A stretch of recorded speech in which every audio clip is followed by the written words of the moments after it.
Welcome to the Compliance 911 Show, a no-nonsense podcast discussing hot topics for today's busy compliance professional. It's everything you wanted to know about regulatory compliance, but we're afraid to ask. And now, here are your hosts, Dean Stockford of M&M Consulting and Len Suzio of Geodata Vision.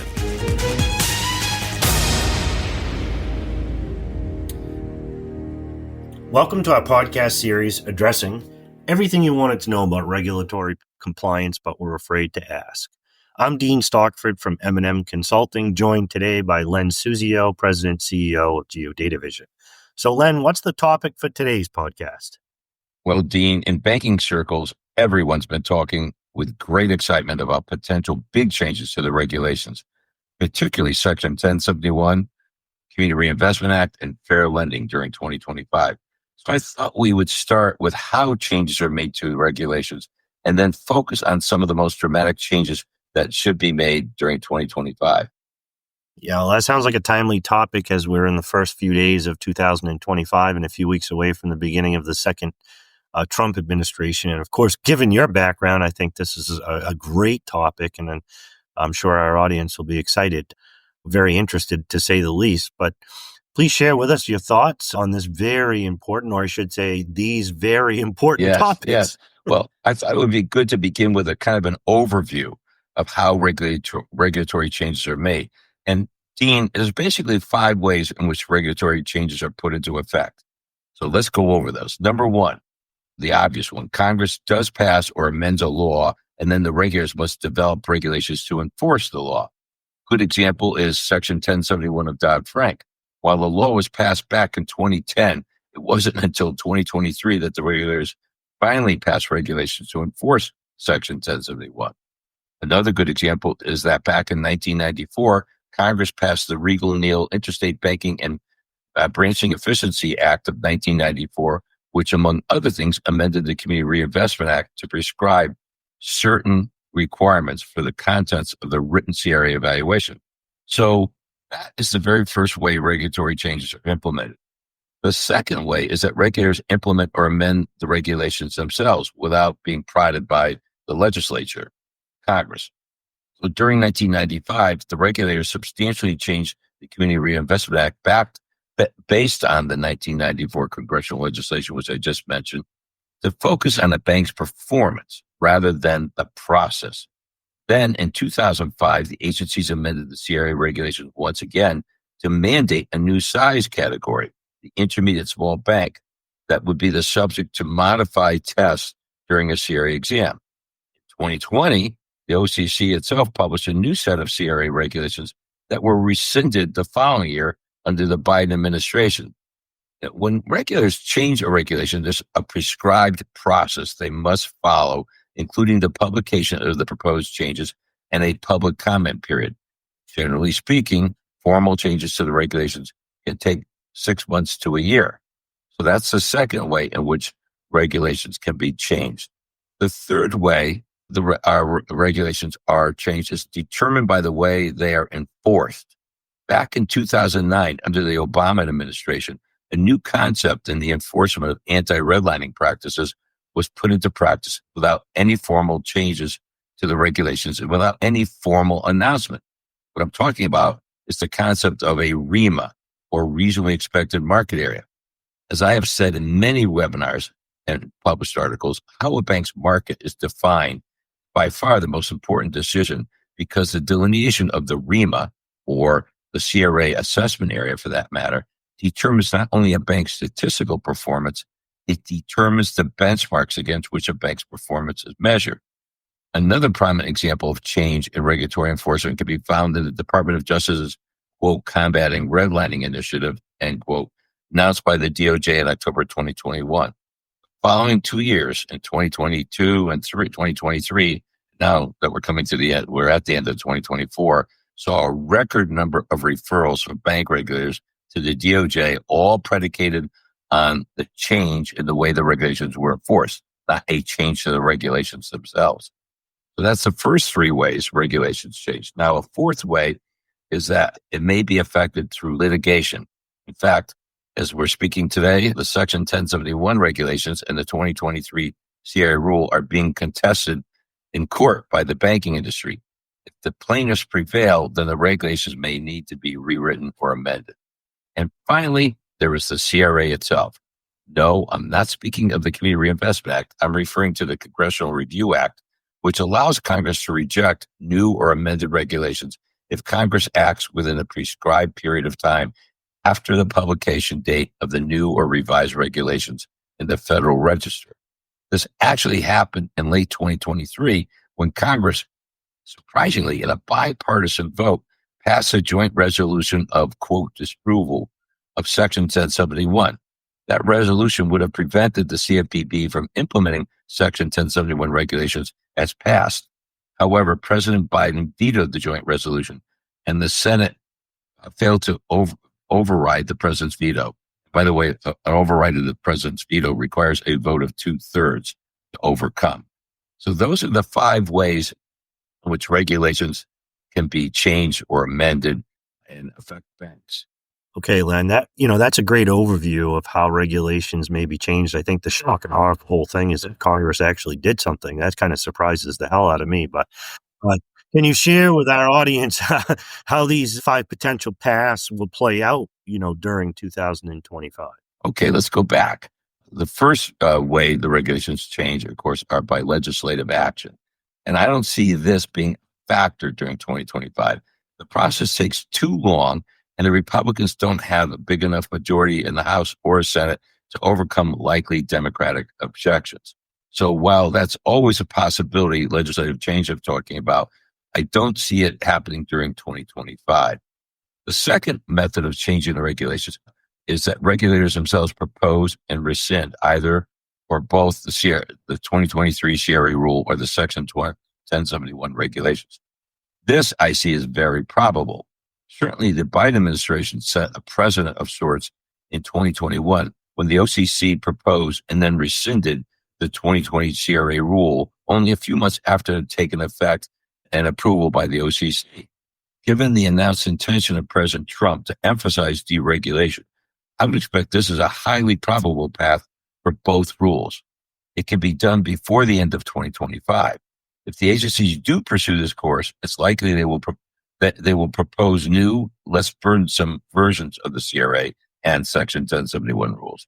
This is all complicated by the fact that the data collection under Section 1071 is scheduled to commence on July 18th of this year of 2025 for Tier 1 banks. Those are banks that originated 2,500 or more small business loans in each of the previous 2 years, and pertains to small business loans as defined in Section 1071, not the classic CRA definition of small business loans. So I do see this as a high probability of being a factor during 2025, and it could be a significant effect on the way regulations are implemented and enforced. Now, the third way, of course, is changes to regulatory enforcement by regulators themselves. This is another possible course of action for the regulators sympathetic to the relaxation of regulatory enforcement. It does not require formal publication. It simply requires that the consumers feel restricted to relax interpretation of the regulatory requirements.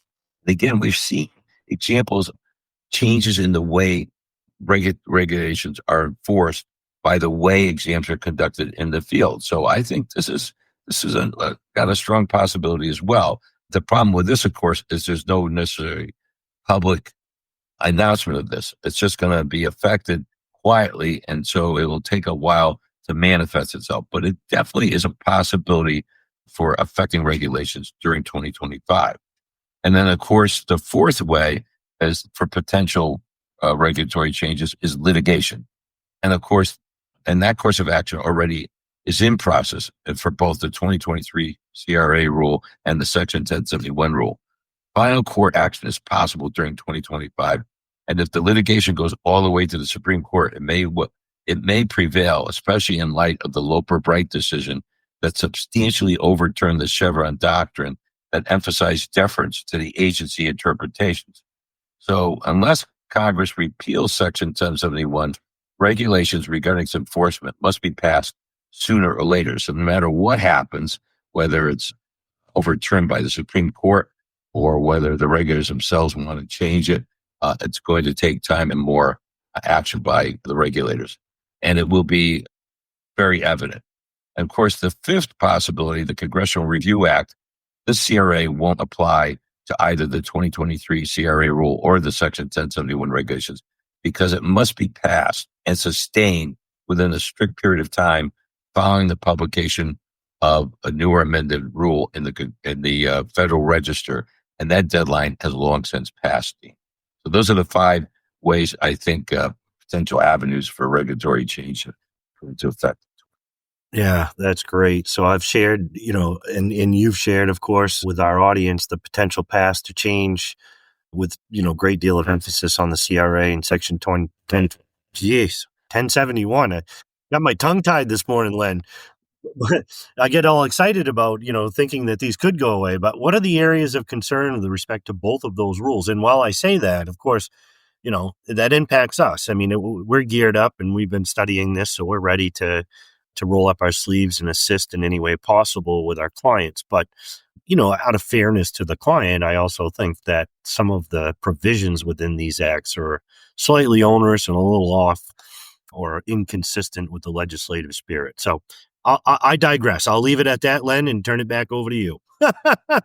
All right. Well, in previous webinars and podcasts, you and I have talked about some of the inherent problems with both Section 1071 as well as the 2023 CRA rule. Mm-hmm.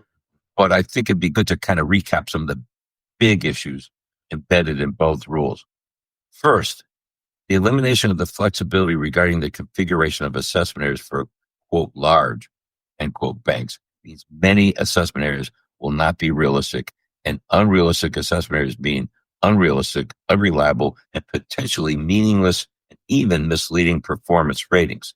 The new 2023 CRA rule also is incredibly complicated and will require many calculations and data conversions to arrive at final performance ratings. For many banks, as many as several hundred calculations, data conversions may be necessary.